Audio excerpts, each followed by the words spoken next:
بسم الله الرحمن الرحيم. بسم الله الرحمن الرحيم. الحمد لأهله والصلاة والسلام على أهلها. أما بعد فقد قال أمير المؤمنين عليه السلام فقلت يا رسول الله ما أفضل الأعمال في هذا الشهر؟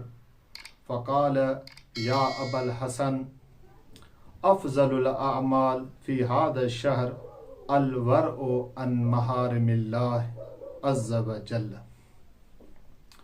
سامعین محترم و ناظرین کرام، السلام علیکم ورحمۃ اللہ وبرکاتہ.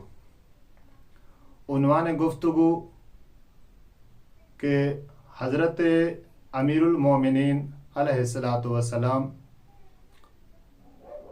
دوران اسی خطبے میں جس خطبے میں حضرت رسول خدا صلی اللہ علیہ وآلہ وسلم نے ماہ مبارک رمضان کی فضیلت بتائی اور اسی ماہ رمضان میں قرآن کی تلاوت کے فضیلت بتائی، اسی خطبے میں حضرت رسول خدا نے یہ بتایا کہ کوئی مومن کسی مومن کا روزہ افطار کرائے اس کا یہ اجر ہے.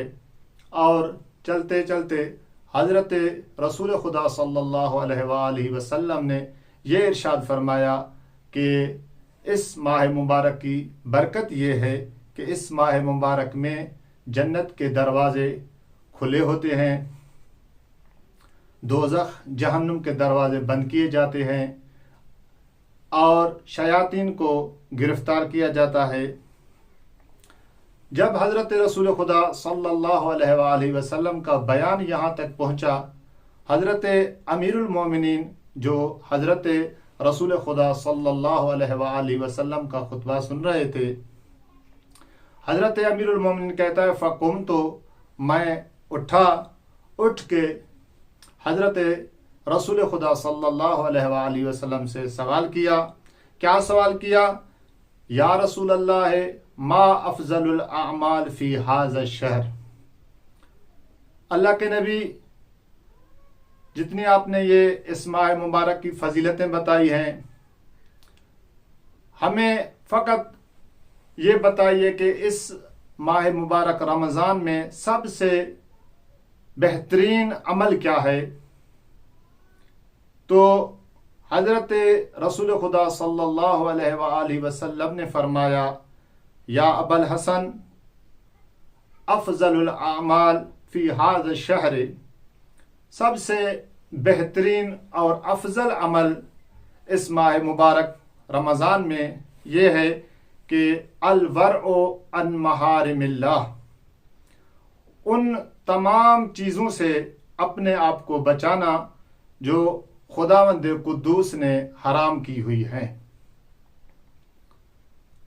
یہ محارم سے اجتناب کرنا، اپنے آپ کو حرام چیزوں سے بچانا ماہ مبارک رمضان میں، رمضان کے علاوہ بھی اور خصوصاً ماہ مبارک رمضان میں حضرت رسول خدا فرما رہے ہیں کہ ماہ مبارک رمضان کے افضل ترین اعمال میں سے ہے کہ انسان اپنے آپ کو محارم اللہ، وہ ان کاموں سے بچائے جن کاموں کو خداوند قدوس نے حرام کیا ہے. اور انسان اگر چاہے تو یہ انسان ان تمام حرام افعال سے بچ سکتا ہے، کیونکہ وہ شیاطین مغلولہ. اس ماہ مبارک کی برکت یہ ہے کہ اس ماہ مبارک رمضان میں شیطان گرفتار ہوتا ہے، شیطان مقید ہوتا ہے. تو جب شیطان مقید ہوتا ہے تو انسان اپنے آپ کو رحمان کا عابد بنائے، رحمان کی عبادت کرے اور محارم اللہ سے اپنے آپ کو بچائے، واجبات الہیہ کو انجام دے اور انجام دے سکتا ہے. والسلام علیکم ورحمۃ اللہ وبرکاتہ.